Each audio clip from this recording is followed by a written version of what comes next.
Welcome to Penrose Learning, where we make understanding easy. You start by confirming system readiness. Check Windows Edition and enable CPU virtualization in BIOS. This unlocks hardware acceleration. Once done, install Hyper-V on Pro via Windows Features or enable Virtual Machine Platform and WSL for home users who prefer lightweight VMs.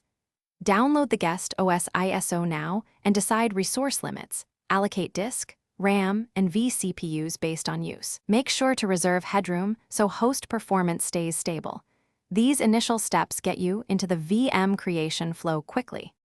Now create the virtual machine using Hyper-V Manager or PowerShell commands like new VM.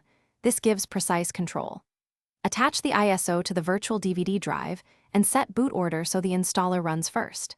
Configure the virtual NIC for NAT or bridged networking, depending on whether you need external access. Choose VHDX for resiliency, set fixed or dynamic disk sizing, and enable Secure Boot if the guest supports it. Once configured, start the VM and follow the OS installer prompts to complete setup. Finish by installing guest tools inside the VM to enable drivers, clipboard sharing, and folder mounts. This improves performance and usability. Once the OS is set, create a checkpoint or snapshot and consider exporting the VM as a backup.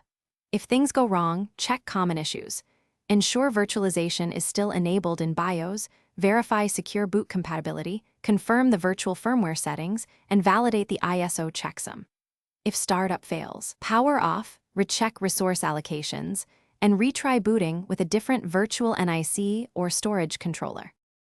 Thanks for watching. If this was helpful, leave a like and consider subscribing. See you next time.